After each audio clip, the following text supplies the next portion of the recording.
being chosen as the best of the best is wonderful for my ego. It's a very nice ego burnishing tool, but it's really an honor. I think when you're writing, you don't know what's going to happen. You're alone in your study for months, for years. You write a book, you send it out to the world. It's like sending your child that you love very much and not knowing if this child will be embraced by the world.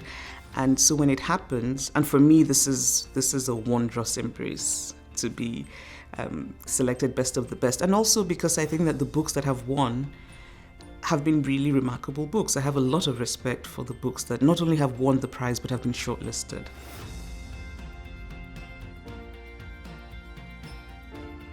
I think we live in a world that likes to believe that gender is no longer a problem. And so, in general, we talk about how things are much better than they were 100 years ago, but we still have a long way to go. I think that not just in literature, but really in almost every discipline in the world, women still haven't received their due. So I do think it's very important to celebrate women's literature in particular. I'm hoping that we get to a time in the future when we don't have to do that, but for now we still do.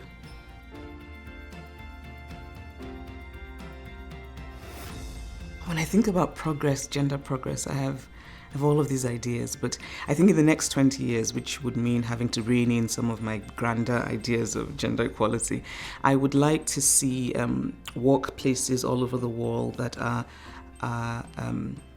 much more attuned to women's needs. So paid maternity leave, paid paternity leave as well. I'd like to see women in more positions in politics, in business, and by positions I mean positions of real power.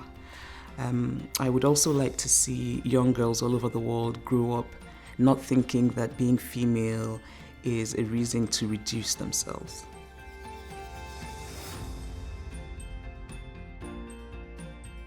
When I won the Women's Prize, it was a lovely evening, lots of champagne, so that was very good.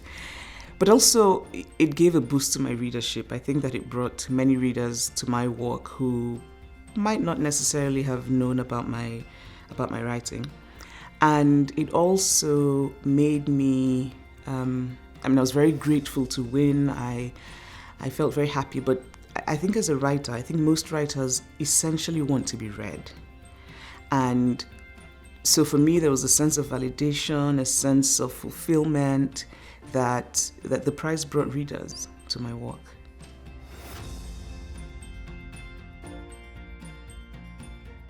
People have often asked me about the strong women in my work or the women who have such agency. And it's not as though I'm trying to make a political statement. I'm writing what is familiar to me. And so for me, strong women are not unusual. Strong women are normal. I grew up surrounded by women who were complex, who made decisions, who lived in a world that remains oppressive fundamentally to women, but who still managed to push back. And I want to replicate that in my fiction. And so it's not so much that I sit down and say to myself, I shall now write strong women. It's simply that I want to reflect the world that I know.